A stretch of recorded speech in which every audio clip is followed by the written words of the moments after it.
IT, industry,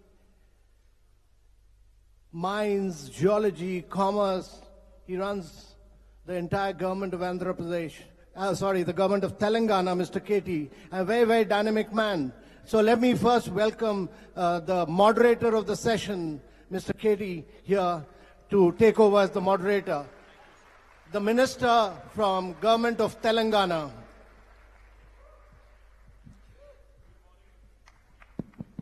If we can make this thing work. Good morning. So welcome you back. Welcome to the city of pearls. Welcome to the land of biryani. Welcome to Telangana. I hope you're having a great stay. We've had a great inaugural yesterday. Miss Ivanka Trump, Sherry Blair, Karen Quintos, Chanda Kochar. I don't think there could be a more cracker of a panel to begin a day with. So I am looking forward to this as much as you all are. But before we get there, let me just quickly talk about the state I represent. I come from Telangana. My name is K.T. Ramarao. I am the Minister for Industries, Commerce, Information Technology, Urban Development. I've had the privilege of serving as a minister for the last 3.5 years for the youngest state in India, that is Telangana, with Hyderabad as the capital. Now, in the last 3.5 years, we've tried to do some things which are truly unique, which are truly heartbreaking when it comes to innovation, workforce, skilling, etc., which is the theme that we're going to talk about today. On the innovation front, as it was mentioned by Ms. Trump yesterday, today we have India's largest technology incubator in Hyderabad called the T-Hub, which has been doing exceedingly well. And come this time next year, by this time next year, we will be having the world's largest technology incubator / startup engine in our own city of Hyderabad right here. In fact, innovation has been a huge driver in the growth story of Telangana in the last 3.5 years. Our Honorable Prime Minister, Shri Narendra Modi, for the first time in Indian history, for the first time in the history of this country, talks about Startup India. He realizes the importance of innovation. He realizes the importance of skills. He talks about Startup India. He talks about Skill India. And he also talks about how to ensure that this large demographic dividend, which is up for the grabs for India, because more than 50% of our population is less than the age of 27. More than 2/3 of India today is less than the age of 35. So that goes to tell you, India has the largest think force. I don't like to call it workforce. India today has the largest think force on the planet for any country in the history of the planet. As the world is aging, India is getting younger. As the world today, the average age goes high and high, India is getting younger and younger. But that throws up a very interesting challenge. All the way from Hyderabad and Telangana government and right up to the United States and Trump administration. The one big challenge every government faces today is employment, is creation of jobs. Now that throws up an interesting question. How do we ensure that this so-called demographic dividend is completely harnessed, is completely leveraged by the governments? The human capital, how do we harness it? How do we ensure that this innovation and knowledge economy, how do we keep going? And how do we make sure, most importantly, women, for whom another added dimension, another compounded problem is the gender discrimination that is rampant across the first world, second world, or third world, irrespective of which country you come from. So we want to talk about all these innovation, skills. How do we ensure we create jobs? How do we also ensure at the same time we create both job creators, a platform for job creators like T-Hub, and how do we also ensure that for those people who are seeking employment, how do we make sure that they're adequately skilled? How do we also ensure that they keep refreshing their skills every so often? So like I said, I have cracker of a panel, and let me start by introducing the four powerful men. I have four powerful women. I've never done this in my life, moderation. So I'm a little nervous as well, so you have to bear with me for the next 1 hour. Let me start with Chanda Kochar, the MD and CEO of India's largest private sector bank, a woman who's won multiple awards.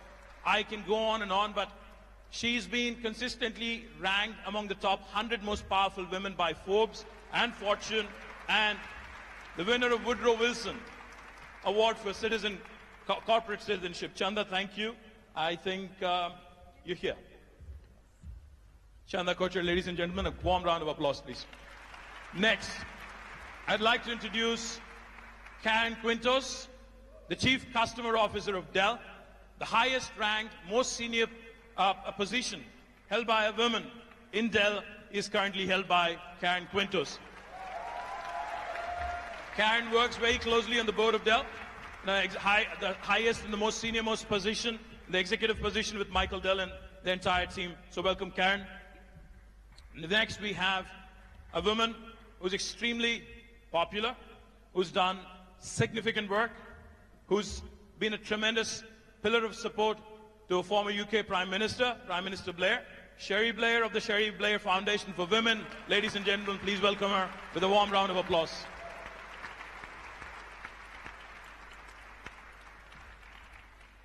As I've mentioned, I'm the Minister for IT, Government of Telangana. IT normally stands for Information Technology. But for the last 1 month and more so in the last 1 week, IT also in Hyderabad means Ivanka Trump. The lady herself is here, arguably the most powerful woman in the world. Warm welcome to Miss Ivanka Trump. With a warm round of applause, please.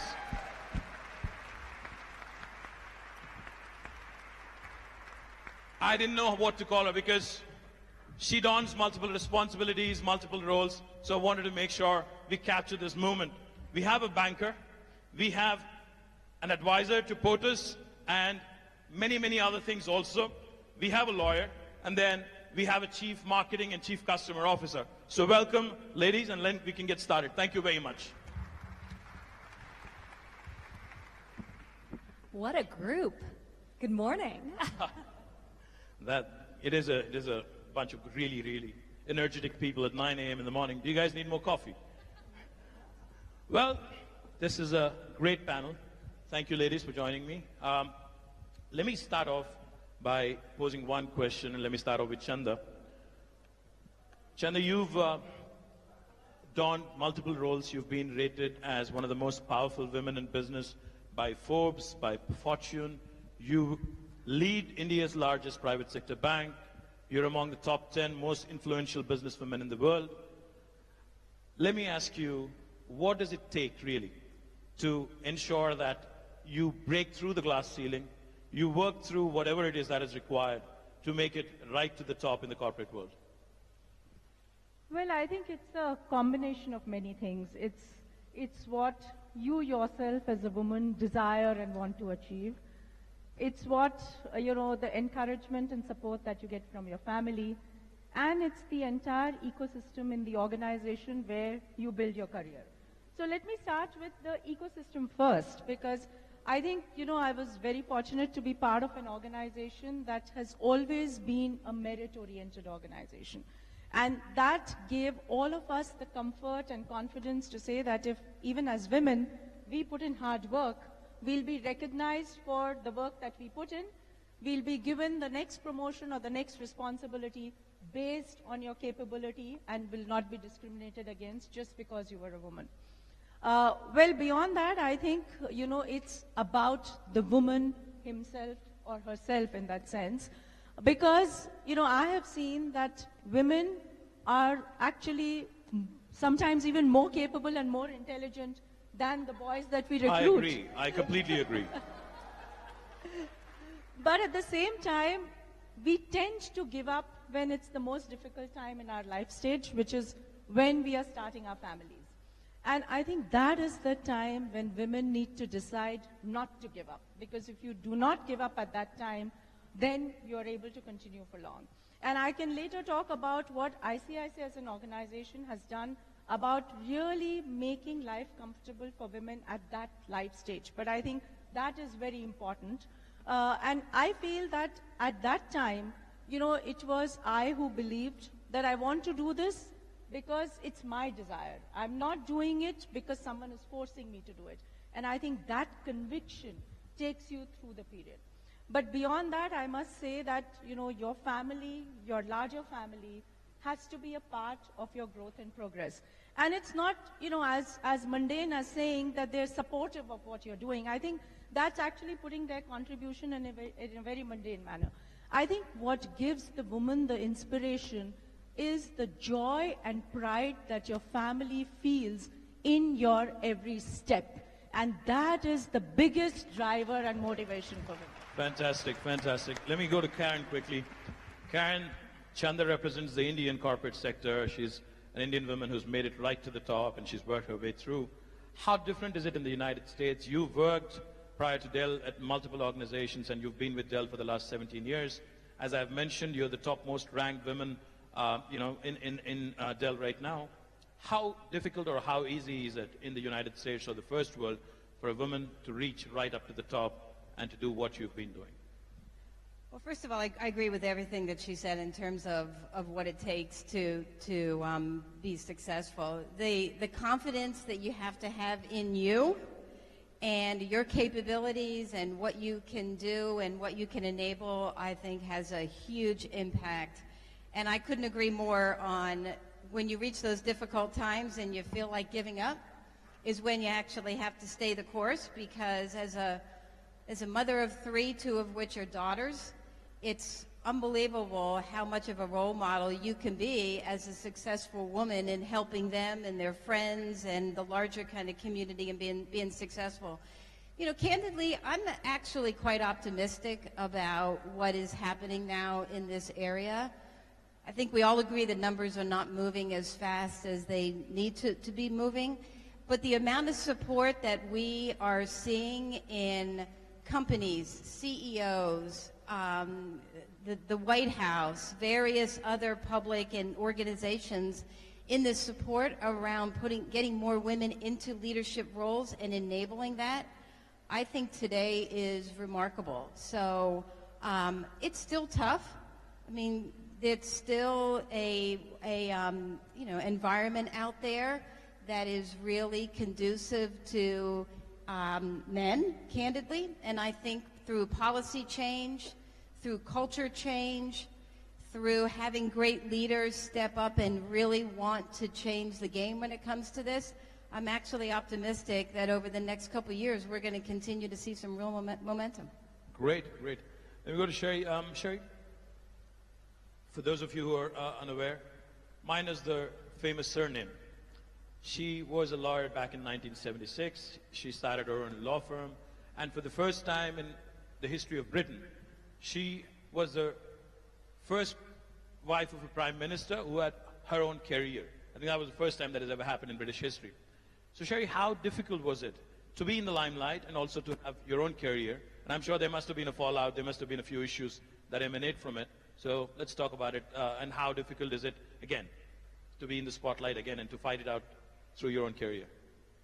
Well, I think that, first of all, one of the reasons I was the first spouse of a prime minister to actually have gone to university, and that includes Dennis Thatcher, who didn't go to university, by the way, is just a generational thing. My predecessors, if you like, were of a different generation where girls didn't get educated. In fact, Dorothy Macmillan, the wife of Macmillan, the prime minister, actually told her daughter that she shouldn't go to university and stopped her going to university because she said all she needed to do was to know how to run a household. So there's a generational thing and a change in what we expect from women.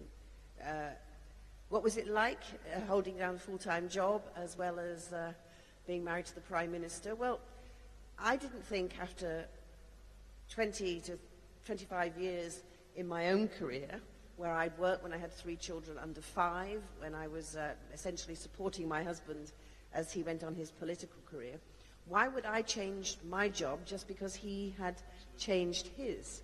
Now, this did cause... Absolutely.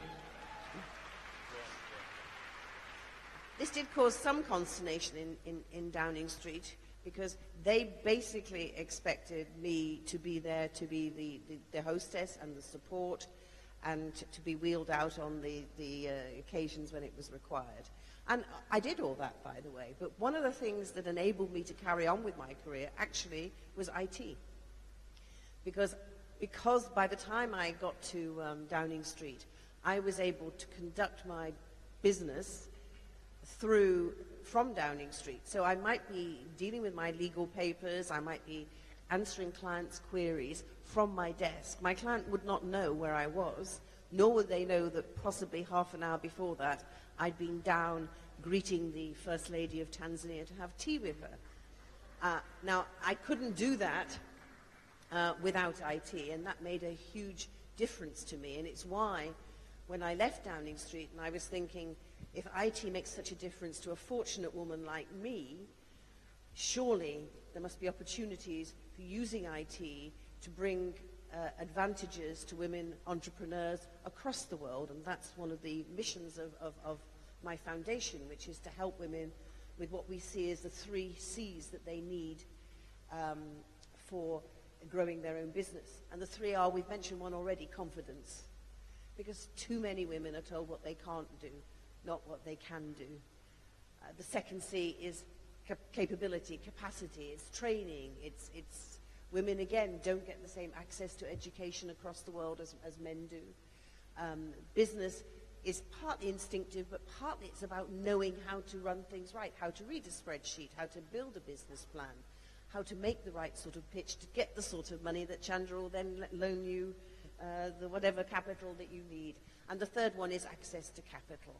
And capital is a big issue for women entrepreneurs, and I know there must be many of them in this room that know only too well that when it comes to getting the money to grow and expand your businesses, it's very hard to move the needle, to get beyond the skeptical, often male officers in the banks who don't actually really believe that a woman can succeed in business. And so we work with our women to build those things, and we do that by using technology. And finally, I'd say this, you know, if we're going to do anything in this world, we've got to do something about men. All right. Yeah, that includes you. Men need to men need to understand that women are their equals. Men need to understand that women do face obstacles that they don't understand, and men need to understand that they need to do their share as well. I was recently at the American Embassy in Delhi, where we've done a program with the American Embassy called We Can, and I know 2 of our women entrepreneurs who won that competition are in the room here. But we had a group of 25 Indian women entrepreneurs who came to present their business ideas. At the same time, the American Embassy had invited along some IT entrepreneurs that they had been working with, mainly men.